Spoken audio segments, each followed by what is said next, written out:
하나님 아버지, 한 인간 다윗의 생을 마무리하면서 우리에게 주는 교훈과 진리를 우리의 삶을 돌아보고 성찰하며 적용할 수 있는 귀하고 복된 시간 되게 하옵소서.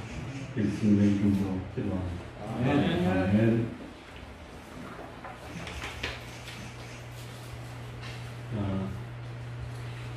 이제 다윗의 인생이 마무리되어 가고 있습니다. 다윗의 삶을 우리가 평가한다면 그를 하나님 마음에 합한 사람입니다.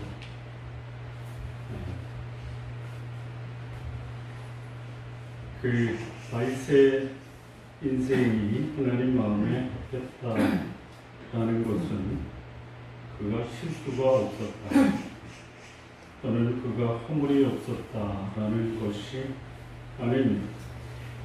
실수도 있었고 허물도 있었지만 그럼에도 불구하고 그가 회개하고 다시 일어섰기 때문입니다.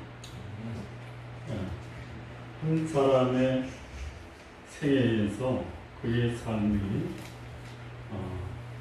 아름답지 못할 수 있는 가능성, 이거는 누구도 피할 수 없는 유혹이고, 그 유혹을 극복할 수 있다면 그 인생 참으로 성공적인 인생이었다라고 평가할 수 있는데, 우리 성도님들, 우리가 나이가 들어가면서, 아니 나이가 안 들어도 인생의 중반전을 살아가도 조심하고 경계해야 될 우리의 인생에서 우리의 인생을 망가뜨릴 수 있는 그 요인들이 뭡니까? 성도님들 지금까지 잘 살아오셨죠? 앞으로도 잘 살아가시기 바랍니다. 그런데 우리의 인생이 본의 아니다, 본의 아니게 내 인생이 망가졌다, 이렇게 말하는 것은 책임 회피, 본의 아닌 것이 아니고요. 나에게 닥쳐오는 그 유혹 앞에 나를 무방비 상태로 방치한 결과가 나의 삶을 소위 망가뜨릴 수 있다라는 것이죠. 우리 하나님의 사람뿐만이 아니고 어떤 사람도 그 유혹에 넘어지면 인생이 망가진다. 어떤 걸까요? 건강. 네?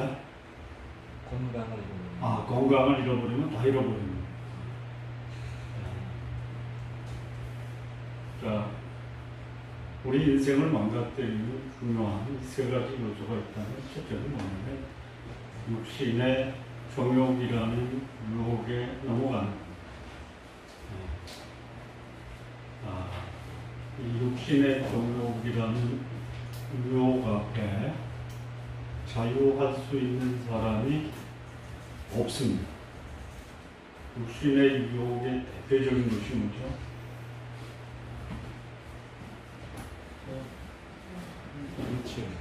물질입니다. 먹고 사는 문제. 먹고 사는 문제가 반드시 우리가 해결해야 될 과제인 것만은 틀림없는데, 먹고 사는 문제를 해결하기 위해서 유혹을 받을 수 있다라는 것이죠.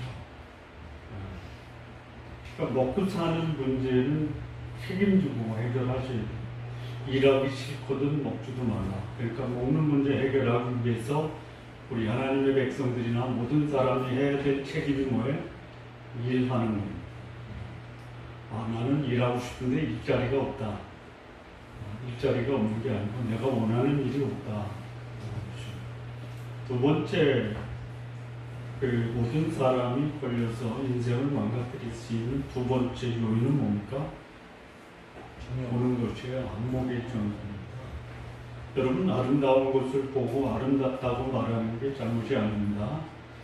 안목의 정욕이 뭐냐? 아름다운 것을 보면 꺾으려고 하는, 이게 잘못이죠. 세 번째는 뭐냐면 소위 이생의 자랑, 소위 다른 사람보다 더 잘 되려고 하고 높아지려고 하고 폼 잡으려고 하는. 여러분, 잘 되고 높아지고 폼 잡는 게 잘못된 게 아닙니다. 그것을 하려다가 소위 본분을 잊어버리고 또 그릇된 방법으로 남들이 가지 않는 잘못된 길로 가는 것이 문제다. 여러분, 이 인간을 망가뜨리는 세 가지 요인은 굉장히 역사가 오래됐어요. 창조시에 아담과 하와를 무너뜨린 사단의 유혹 세 가지가 뭐냐? 오함직, 먹음직, 오함직, 지혜롭게 할 만큼 탐스러운 거예요. 이 세 가지 유혹의 요인은 예수님이 공생애를 시작하기 전 40일 하나님과 교제하며 금식하고 났을 때 사단은 예수님까지 유혹을 했습니다. 돌을 명하여 떡덩이가 되게. 먹고 사는 문제, 40일을 금식했으니 줄이신 예수님을 향해서 돌을 명해서 떡덩이가 되게 할 수 있지 않냐? 할 수 있어요. 그러나 사단의 그 제안을 받아들이면 사단은 점점 더 우리를 수렁으로 몰아갈 수가 있습니다. 여러분, 사단은 아예 처음부터 단절을 시키십시오. 두 번째는 산꼭대기에 데리고 가서 천하만국의 영광을 보여줍니다. 나한테 절하라. 그러면 다 되겠다. 이 보여주는 것, 여러분 보면은 소위 우리말의 견물생심입니다. 보면 가고 싶습니다. 안목의 정욕에 사람들이 그대로 무방비 상태로 무너질 수가 있습니다. 세 번째는 뭐냐면 예수님을 성전 꼭대기에 데리고 올라가서 뛰어내리라. 그러면 발이 땅에 닿기 전에 천사들이 와서 너를 포위해서 전혀 발이 땅에 닿지 않을 것이다. 폼나는 거 아니에요. 인생의 자랑. 여기에 무너진 사람이 누구냐? 다윗이에요. 다행히 그래도 다윗이 그래도 육신의 정욕에서는 조금은 자유로웠던 것 같아요. 먹고 사는 문제 가지고 다윗이 더 많이 가지려고, 물론 성경에 더 많이 가지려고 욕심을 부리다가 자신과 민족에 엄청난 해를 끼친 사람이 있어요. 그런데 다윗은 그나마 육신의 정욕에서는 조금은 자유롭지 않았는가 생각합니다. 그러나 두 가지, 안목의 정욕과 이생의 자랑에서는 벗어나지 못했다. 그것이 다윗의 인생 말년을 상당히 혼란스럽고 또 고통스럽고 그리고 그가 뿌린 씨의 열매를 거두면서 참담한 인생의 겨울을 걸어갔던 사람입니다. 자, 이런 육신의 정욕과 안목의 정욕과 이생의 자랑이라는 덫에 걸리면 그 열매가 어떻게, 어디에서 그 열매가 맺힐까요? 뿌린 씨가 어디서 열매를 거둘까요? 육신의 정욕, 안목의 정욕, 이생의 자랑이라는 씨를 뿌리면 그 씨가 가장 잘 자랄 수 있는 그 환경과 조건, 토양을 갖추고 있는 곳이 어디예요? 가정입니다. 여러분, 내가 뿌린 씨가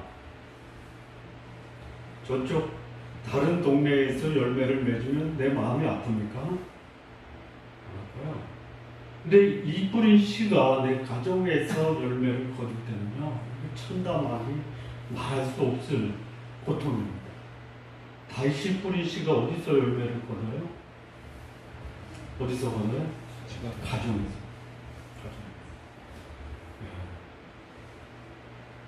이 가정에서도 그 가장된 그 아버지가 그 맺혀지는 열매를 보고 통탄하고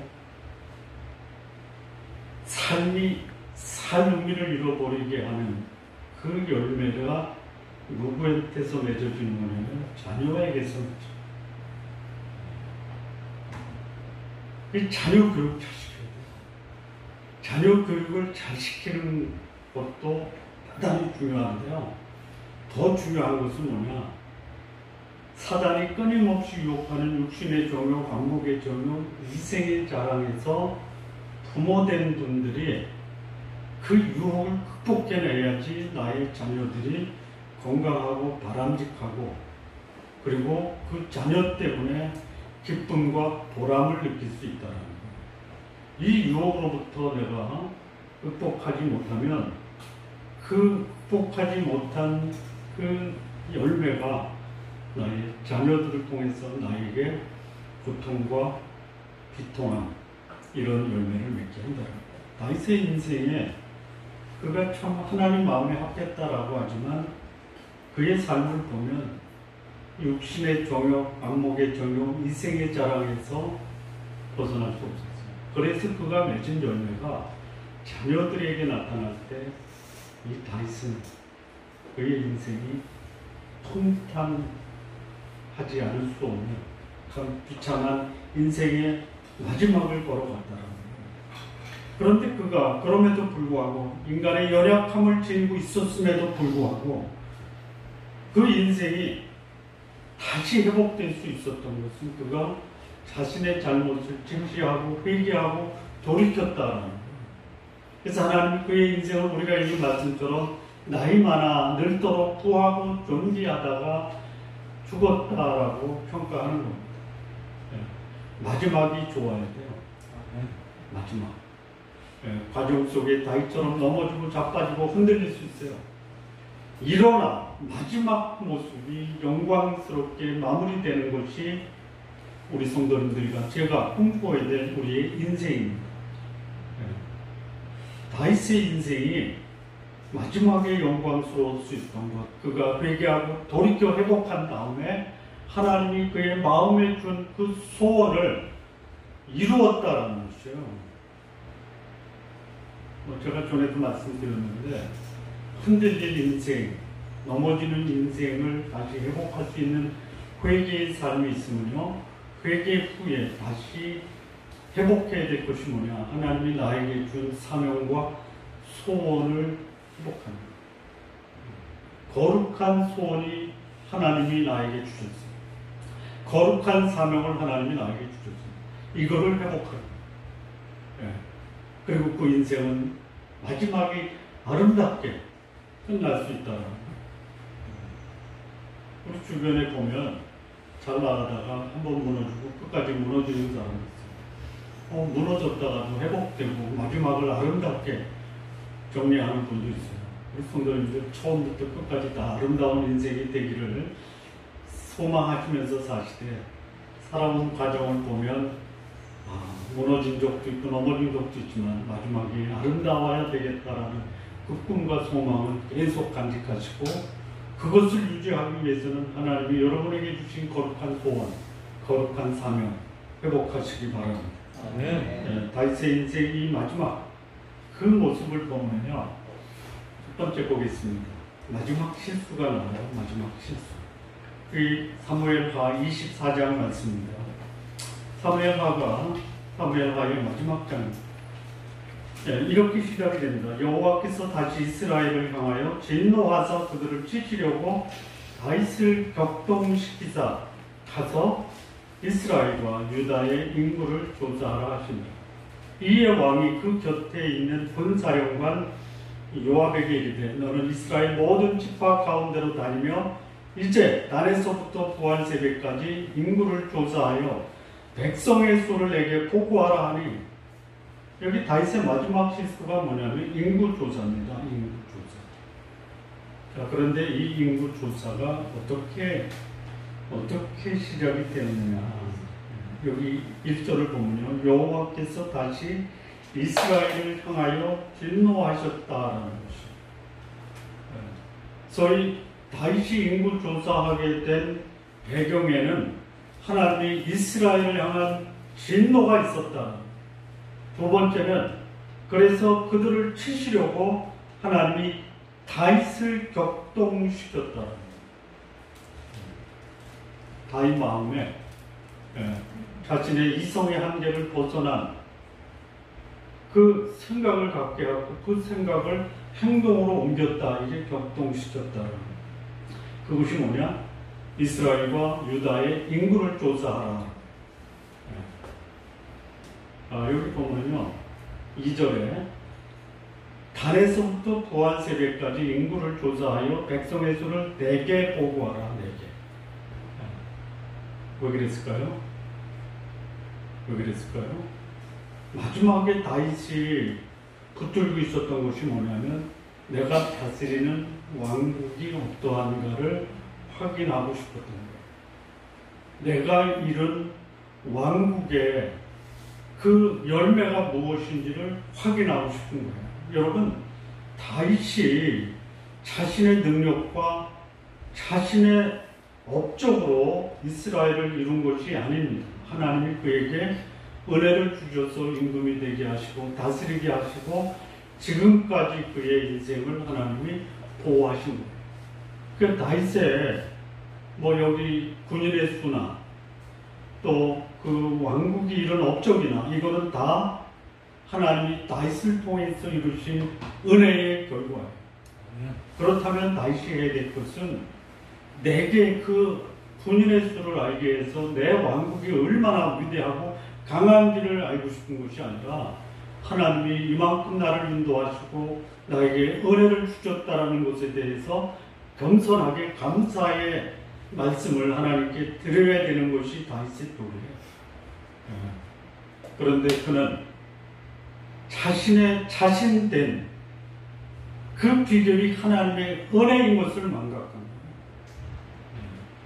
여러분, 이 나이가 들수록 내가 이런 그 소위 업적을 보고 삶을 즐길 수 있는 여유가 있어야 돼요.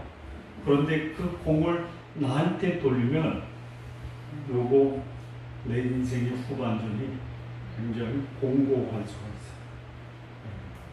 인구조사 자체가 문제가 아니에요. 뭐가 문제입니까? 동기가 문제예요.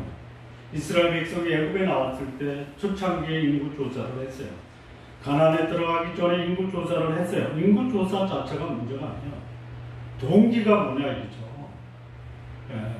하나님이 내게 주신 은혜에 대해서 감사하는 마음으로 내 인생에 마무리를 줘야 되는데 내가 이룬 이 업적이 무엇인가를 확인하려고 하는 것. 이게 뭡니까? 이생의 자랑이에요. 그래서 하나님이 진노를 하십니다. 물론 여기 하나님이 진노하실 때에는 또 다른 이유가 있죠. 이스라엘 백성을 향해서 하나님이 진노하사 그들을 치시려고 했어요. 그러니까 하나님이 다윗도 쳐요. 왜요? 그가 자신의 영광을 확인하려고 했던 영적 교만. 그리고 이스라엘 백성들의 범죄를 진노하셔서 하나님이 이스라엘을 징계하시려고 하는 거예요. 자, 이스라엘이 잘못한 게 뭡니까? 다윗이 잘못한 거는 영적 교만이에요. 이스라엘이 잘못한 건 뭡니까? 네? 무산숭배. 무산숭배 때문에 하나님이 이스라엘을 향해서 진노하사 그들을 치시려고 다윗을 격동시키신 거예요. 어디 나와요? 근거가?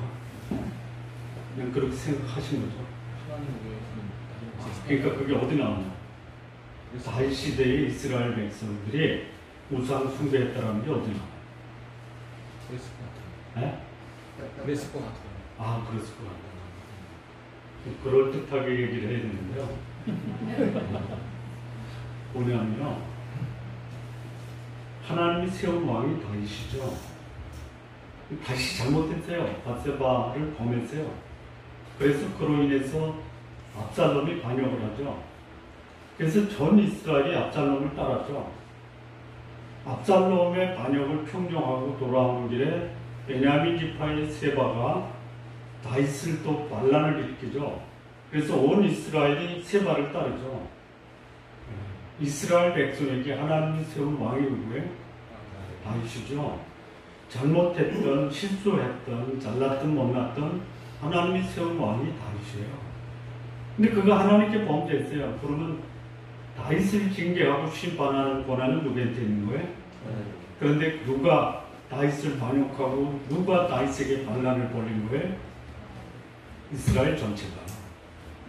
주동자는 압살롬이고 주동자는 세바지만 결국 압살롬을 따랐던 이스라엘 전체예요. 세바를 따랐던 것이 이스라엘 전체예요.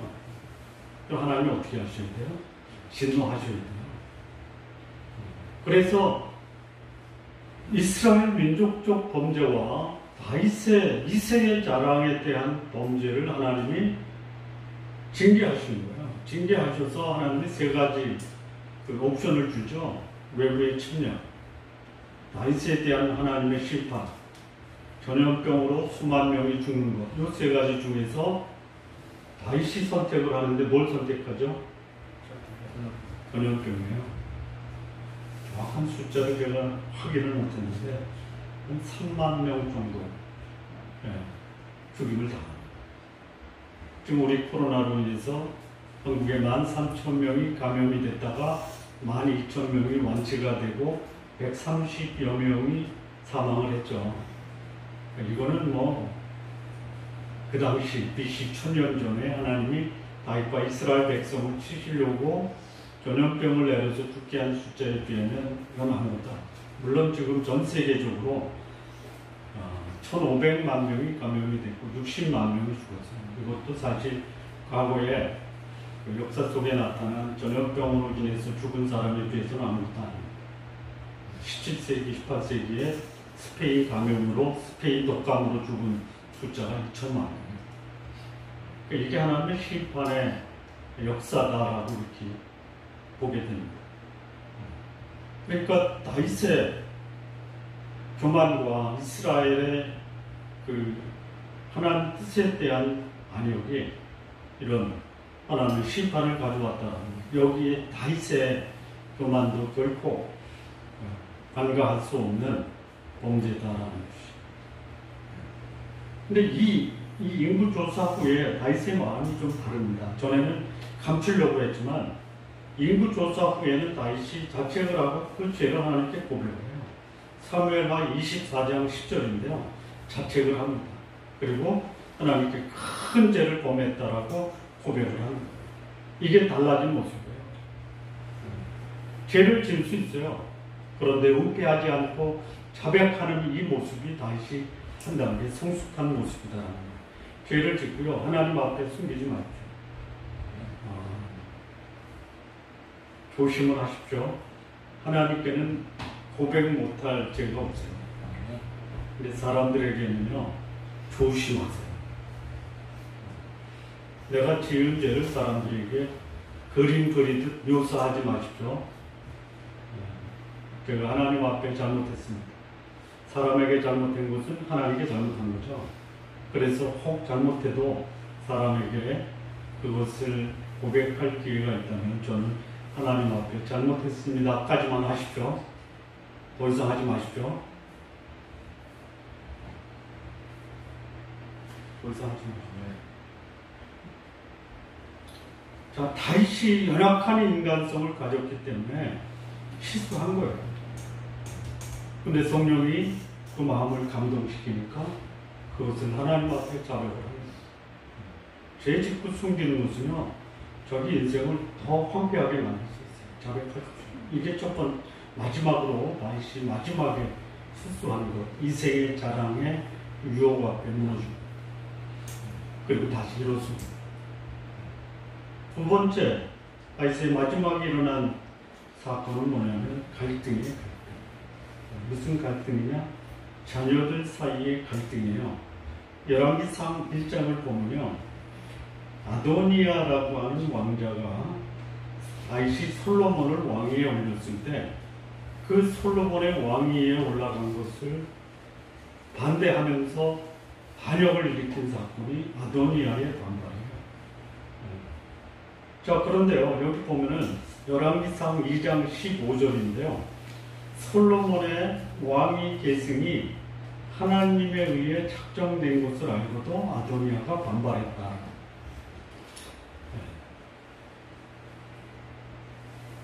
자, 솔로몬을 하나님께서 왕으로 세운 게 하나님의 뜻이에요. 근데 여기 아도니아가 반발해요. 왜 반발했을까요? 다윗의 장남 암논, 차남 압살롬, 그 밑에 다른 아들도 왕위에 별로 관심이 없고 관심이 있었던 왕자가 아도니아예요. 그런데 아도니아가 아닌 솔로몬을 왕위에 세웠어요. 그러니 아도니아가 반발을 한 겁니다. 그런데 아도니아가 반발할 때 그게 어리석은 게 뭐냐면 솔로몬이 왕위에 오른 게 누구의 뜻이다? 하나님의 뜻이에요. 그러니까 아도니아가 도전한 것은 다윗이나 솔로몬이 아니라 누굽니까? 하나님을 반발한 거예요. 도전한 거예요. 근데 아도니아가 하나님을 반발할 때 그의 책임이 누구한테 있어요? 다윗에게 있는 거예요. 자, 아도니아가 반발하는 그 배경을 보면요. 열왕기상 1장 6절인데요. 소위 말하자면 그 다윗이 그의 자녀들에게서 아버지로서의 권위가 상실되었다는 거예요. 1장 6절 보면요. 그런 압살롬 다음에 태어난 자요. 용모가 심히 준수한 자라 그의 아버지가 내가 어찌하여 그리 하였느냐고 하는 말로 한 번도 그를 섭섭하게 한 일이 없었다. 어디에 문제가 있었던 거예요? 자녀 교육에 문제가 있었던 거예요. 아도니아가 하나님의 뜻에 의해서 솔로몬을 다윗이 왕위에 올렸을 때 반발한 것은 뭐예요? 그렇게 해도 되겠다라고 아도니아의 의식이 그런 생각을 하게끔 아버지가 내버려 둔 거예요. 소위 무슨 교육이에요? 방위명이에요, 방위명. 여러분, 방위명 교육의 장점도 있어요. 그런데 이 장점보다 단점이 살아나면요, 집안 무너지는 거예요. 이 방위명 교육을 주창한 미국의 교육학자 잔 두이가 있어요. 잔 두이가 방위명 교육을 할 때 그가 주장한 것은 자녀들을 내버려둬라, 그럼 알아서 쓴다. 그런 의미가 아니고요. 자녀들은 그가 태어날 때 받은 그의 가능성이 있다. 이 가능성을 인정하면서 그가 필요한 교육 환경을 구축해주면 스스로 그 환경 속에서 자기를 키워나간다는 거예요. 근데 그렇습니까? 마치 뭐냐면요. 우리 동양의 학자 중에서 사람은 원래 선하다. 환경이 나빠서 그렇게 된 거다. 한 사람 있죠. 또 어떤 사람은 아니다, 악하다. 그래서 교육을 통해서 그 나쁜 점을 고칠 수 있도록 도와줘야 된다.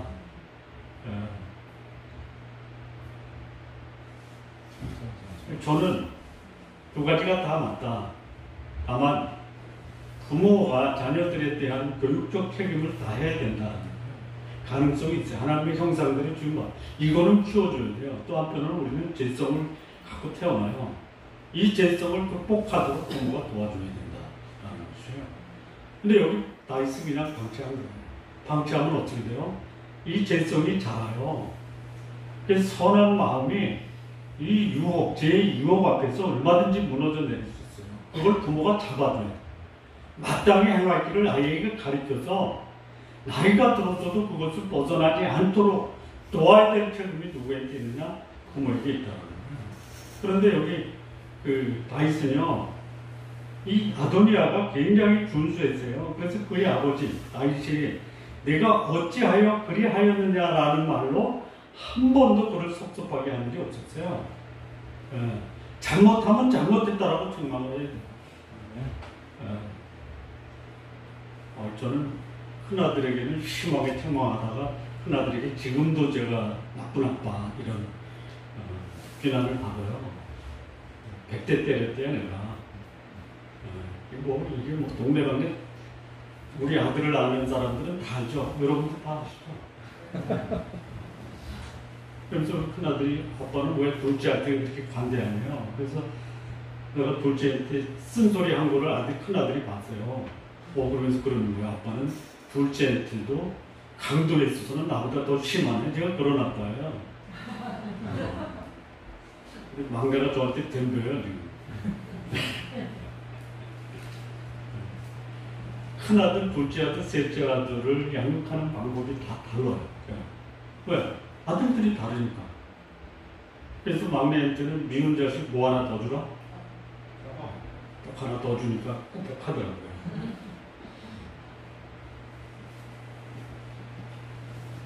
이 자녀 교육에 관한 다윗은 방임적이었어요. 그리고 아도니아의 반발에 대해서 아버지 다윗의 책임이 결코 면제될 수 없어요. 성경이 말하기를 자녀 교육은 어떻게 해야 된다? 징계를 하라는 거죠. 잠언 13장 24절에 회초리를 아끼지 말라.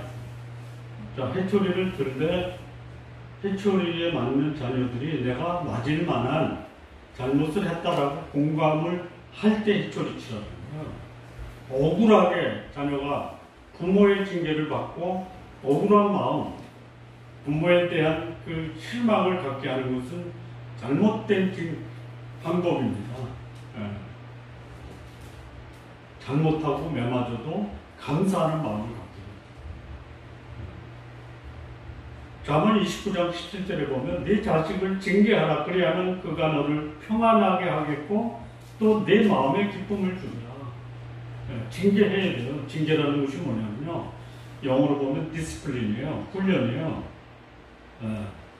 그러니까 바람직하게 아이들이 성장할 수 있도록 부모가 자녀들을 잘 훈련하면서 양육해야 돼요. 그래야지만이 자녀들로 인해서 부모가 평안을 얻고 기쁨을 누리는 거예요. 자녀들로 인해서 기쁨을 누리는 부모가 최고의 부모입니다. 뭐 사회적으로, 물질적으로, 인생의 낙을 즐겨도 자녀들로 인해서 누리는 평안과 기쁨보다 더 큰 것이 없어요.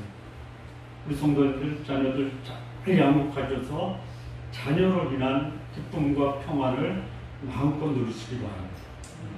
그런데 이 자녀 교육이 실패한 하나님의 사람들이 있어요. 다 위대한 하나님의 사람들이었어요. 제사장 중에요. 엘리 제사장과 사무엘이 자녀 교육 실패했어요. 왜 실패했냐? 내버려뒀어요. 부모가 자녀를 저주를 자초하되 저주를 자초한 행동에 대해서 제사장 엘리와 제사장 사무엘이 그냥 방관했어요. 그 사무엘에 의해서 기름 부음을 받은 다윗도 자녀 교육을 방관했어요. 어떻게 돼요? 나중에 자녀 때문에 평안을 누렸습니까? 불안했어요. 자녀 때문에 기쁨을 누렸습니까? 아니, 고통스러웠어요. 마지막 죽음의 순간까지 솔로몬을 왕위에 올리고 그것을 반발한 아도니아는 다윗의 임종 직전이에요. 그러니까 죽음 앞에서까지 자녀들 때문에 다윗은 고통당했다라는 거예요. 그 성도님들, 그 열심히 주어진 생을 살아가실 때 무엇보다도 하나님이 나에게 맡기신 자녀들이 하나님 앞에 바르고 건강하고 건전하게 살 수 있도록 부모된 양육의 책임에 최선을 다하시기 바랍니다. 그 다음에 이제 다윗의 마지막 영광입니다. 마지막 영광은 뭐냐면요. 다윗의 인생이 소위 실수, 갈등 때문에 고통스러워도요. 그의 마지막은 영광스러웠어요. 한마디로 말하면요. 하나님이 다윗 마음에 주신 거룩한 소망을 준비하는 삶을 살았다는 거예요. 그게 뭐냐? 성전 건축을 위한 준비를 완벽하게 했습니다. 말년이 평탄치 못했지만 많은 상처를 받았고 가슴 아픈 사연들을 안고 고통스러운 인생의 말년을 살아갔어요. 그러나 그렇게만 끝날 수 없었다는 거예요. 하나님이 다윗의 마지막을 영광스럽게 하셨습니다. 역대상 22장 1절에서 5절은요. 다윗이 성전 건축을 위한 준비의 내용이 기록이 되어 있습니다. 그럼 이렇게 됐어요. 죽기 전에 많이 준비할 거예요. 다 준비했어요. 설계도도 준비했어요. 성전 건축을 위한 금, 은, 목재, 목수, 돌 다 준비했어요. 그리고 그것을 솔로몬에게 넘겨주고 세상을 떠납니다. 성전이 뭐예요? 하나님의 임재, 하나님의 살아계심을 상징하는 이 성전 건축을 다시 마음의 소원으로 품고 그것을 짓고자 했으나 피를 많이 흘린 거로 하나님이 다윗에게 허락하지 않아. 그래서 아무것도 안 한 것이 아니라 자기 아들 솔로몬이 성전을 건축할 수 있도록 완벽하게 준비했어요. 역대상 22장 14절에 보면 참 이런 감동스러운 말이 있어요. 내가 환난 중에 여호와의 전을 위해서 준비했다. 그가 집안의 문제, 나라의 문제, 또 다른 지파의 반란, 이런 고통을 겪으면서도 환난이에요. 환난 중에 그가 여호와의 전을 위해서 완벽하게 준비를 다 합니다. 고통당했어요. 아파했어요. 그 마음에 불안이 있었어요. 그럼에도 불구하고 그는 하나님의 임재를 상징하는 성전을 건축하기 위해서 최선의 준비를 다 했다는 거예요. 이게 마지막 영광. 여러분, 내가 고통을 당할 때 이제는 하나님 날 버렸어, 이렇게 생각하지 마십시오. 고통은 당해도 하나님이 나에게 주신 이 거룩한 소원과 사명 앞에서 최선을 다해서 준비하는 인생이 되시기를 바랍니다. 소원을 확인해 보십시오. 하나님 나에게 주신 거룩한 소원이 뭔가, 하나님이 주신 거룩한 나의 사명이 무엇인가를 내 인생의 과정이 흘러가면서 잊지 마시고 끝까지 붙으십시오. 내 인간의 연약함으로 인해서 무너지고 또 흔들리고 또 넘어져도 다시 일어나면서 붙들어야 될 것이 뭐냐? 하나님이 나에게 주신 거룩한 소원, 거룩한 사명 반드시 붙드시고 사시기 바랍니다. 그리고 다윗은 이제 임종을 맞습니다. 임종. 여러분, 임종 때 어떤 말을 할 것이냐가 그 사람의 인생을 평가하는 결정적인 평가 요인이 될 수 있어요. 이 다윗의 마지막 임종을 보면서 그가 남긴 유언이 오늘 이 시대를 사는 하나님의 백성들이 본받아야 될, 죽기 전에 나도 이런 유언을 남겨야 되겠다라는 것을 좀 미리 준비해 주시기 바랍니다. 맨정신으로 유언을 준비하십시오. 자, 역대상 28장 9절 10절을 보면요, 이게 누구한테 내린 유언이냐면요, 그 소위 다윗 왕국의 모든 신하들을 다 모아놓고 남긴 유언이 누구냐? 솔로몬한테 냅니다. 28장 9절입니다. 내 아들 솔로몬, 너는 내 아버지의 하나님을 알고 온전한 마음과 기쁜 뜻으로 섬길지어다. 여호와께서는 모든 마음을 감찰하사 모든 의도를 아시나니 네가 만일 그를 찾으면 만날 것이요 만일 내가 그를 버리면 그도 너를 영원히 버리시리라. 그런즉 이제 너는 삼갈지어다. 여호와께서 너를 택하여 성전의 건물을 건축하게 하셨으니 힘써 행할지니라 한다. 여기 다윗이 그의 아들 솔로몬의 얘기 유언을 보면요, 첫 번째는 뭐냐? 내 아버지의 하나님을 알아라. 부모가 자녀에게 남길 수 있는 가장 위대한 위선이 뭐냐? 신앙이라고 했어요. 그 신앙 중에 어떤 신앙이냐?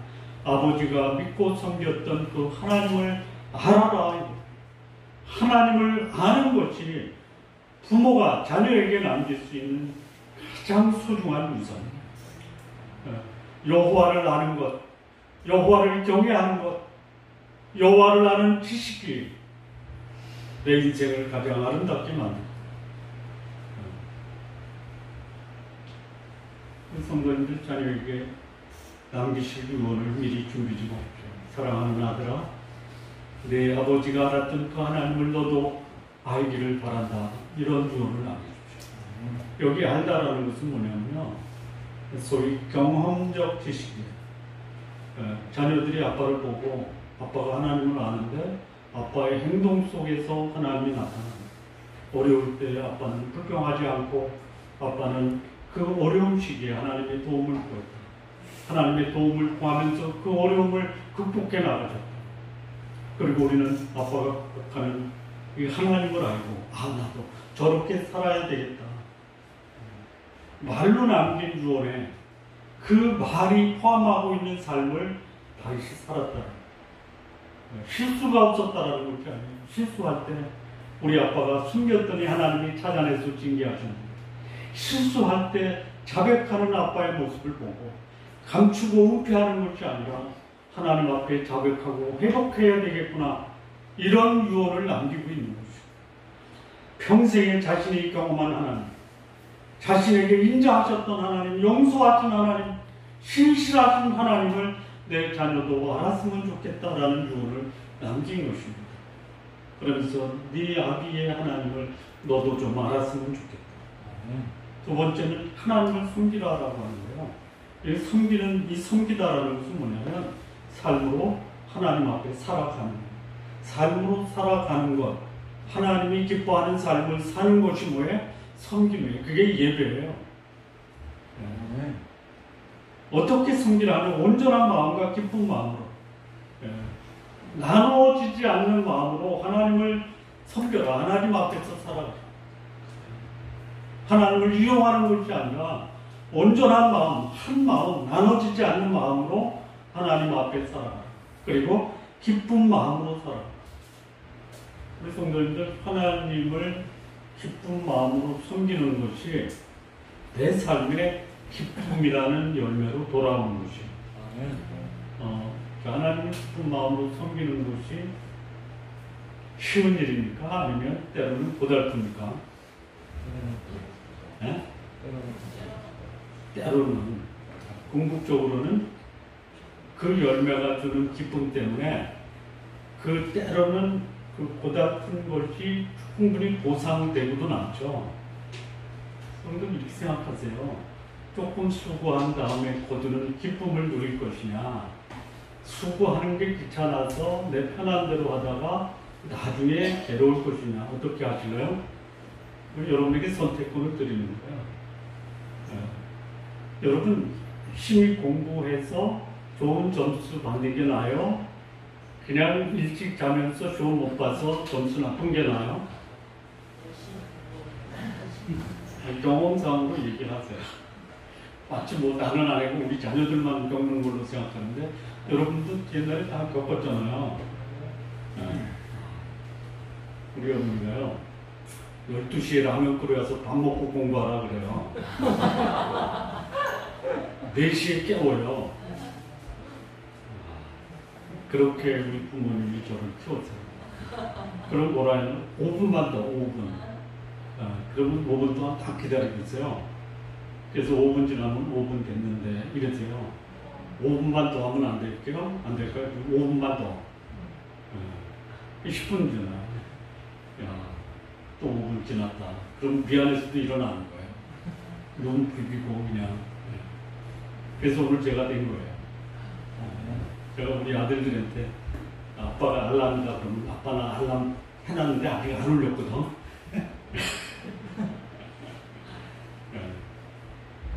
아빠 알람이 2, 3분 더 빨라요. 2분 더 자겠다라는 거예요.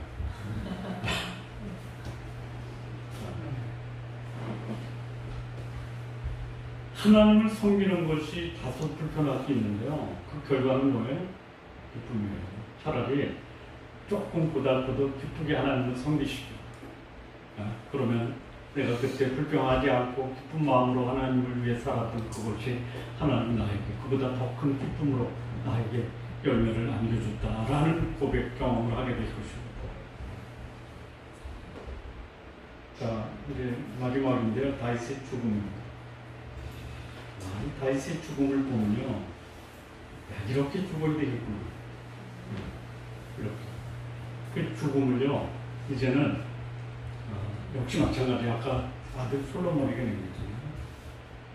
다윗의 마지막 유언, 솔로몬에게 낸 게 하나님을 알고 그를 온전한 마음과 기쁜 마음으로 섬기라 하고 나서요, 역대상 28장 20절을 보면요, 그 마지막 유언이, 죽음 앞에서 유언이 예수님이 지상을 떠나면서 제자들에게 남긴 그 유언과 거의 같아요. 역대상 28장 20절입니다. 너는 강하고 담대하게 이 일을 행하고 두려워 말며 놀라지 말라. 내가 여호와의 전 역사의 모든 것을 마칠 동안에 여호와 하나님 너희 하나님이 너와 함께 하사 내게서 떠나지 아니하시고 너를 버리지 아니하시리라. 예수님이 세상을 떠날 때 마지막으로 제자들에게 남긴 유언 마태복음 28장 19절 20절 너희는 가서 모든 족속으로 제자를 삼아 아버지와 아들과 성령의 이름으로 세우리라. 내가 내게 분부한 모든 것을 가르쳐 지키게 하라. 볼지어다 내가 세상 끝날까지 너희와 항상 함께 있으리라. 이 다윗의 유언이 비슷해요. 너희 하나님이 너희와 함께 하사 내게서 떠나지 아니하시고 너를 버리지 아니하시라. 그리고 다윗은 세상을 떠납니다. 세상을 떠나는 다윗의 인생을 보고 역사가들은 다윗의 인생을 이렇게 평가합니다. 역대상 29장 28절입니다. 오늘 우리가 시작할 때 읽었던 그 말씀 중에 하나예요. 저가 나이 많아 늙도록 부하고 존귀하다가 죽음에 그 아들 솔로몬이 대신하여 왕이 되었다. 다윗의 인생, 그의 죽음을 바라본 역사가들이 그의 삶을 평가할 때 나이 많아 늙도록 부하고 존귀하다가 세상을 떠났다. 성도님들의 삶이 오래 사시기 바랍니다. 오래 사는 것으로 끝나지 말고요. 부하게 사시기 바랍니다. 그리고 존귀하게 사시기 바랍니다. 흔들리는 인생 중간에 있을 수 있어요. 넘어지는 인생 살 수 있어요. 그러나 다시 일어나 인생을 회복하고 하나님이 자신에게 주신 아름다운 소원과 사명을 간직하면서 인생의 마지막 자녀에게 내가 살지 못했던 마무리 삶을 자신에게 자식에게 남기고 떠날 때 하나님은 그의 인생을 어떻게 하냐? 나이 많아 늙도록 후하고 존귀하다가 부르신다라는 거예요. 우리 성도님들 나이 많이 인생을 사시고 후하고 존귀한 삶으로 하나님께서 부르시는 그날까지 여러분에게 주신 거룩한 소원, 거룩한 사명 잘 감당하시면서 사시기 바랍니다. 마지막 이 다윗의 생애에 대한 역사적 평가입니다. 이 역사적 평가는 다윗이 죽고 1000년이 지나서 평가를 하는데요. 사도행전에 나옵니다. 사도행전 7장 46절에 보면 하나님 앞에 은혜를 받아 이렇게 됐어요. 다윗은 은혜를 받아 살았던 사람, 하나님의 사랑을 받은 사람, 그의 인생을 평가할 때 사람들은 그의 삶에 수많은 곡절과 아픔과 고통이 있었음에도 불구하고 다윗의 인생은 하나님의 은혜와 사랑을 받았던 사람이다. 이런 고백과 증거를 받아내시기 바랍니다. 아멘. 사도행전 13장 22절은 내 마음에 합한 사람이라 내 뜻을 다 이루게 하리라. 역사적 평가입니다. 하나님이 그를 하나님 마음에 합한 자라고 말씀하셨고 하나님의 뜻을 다 이루게 하는 삶을 살게 하셨다는 우리 성도님들 인생 마지막에 숨이 멈추는 순간 내 인생을 바라보면서 하나님 저에게 주신 일을 다 마치고 왔습니다라는 고백을 성도님도 하시기 바랍니다. 사도행전 13장 36절에 보면요 하나님의 뜻을 쫓아 섬기다가 잠들었다 이렇게 평가하고 있습니다.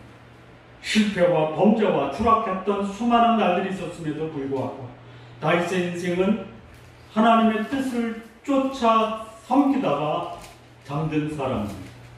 다윗의 묘비명에는 이렇게 돼 있을 거예요.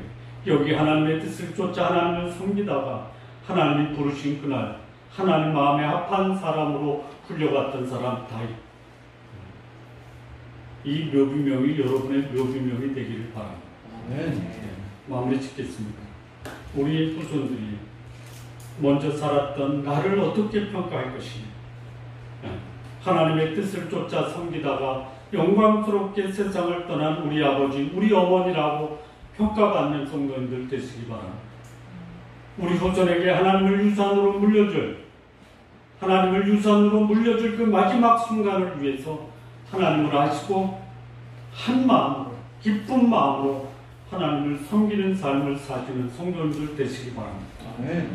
하나님의 뜻을 쫓아 하나님을 섬기고 하나님 마음에 합했던 사람 그런 삶을 우리 성도님들 모두 사시기를 진심으로 바랍니다.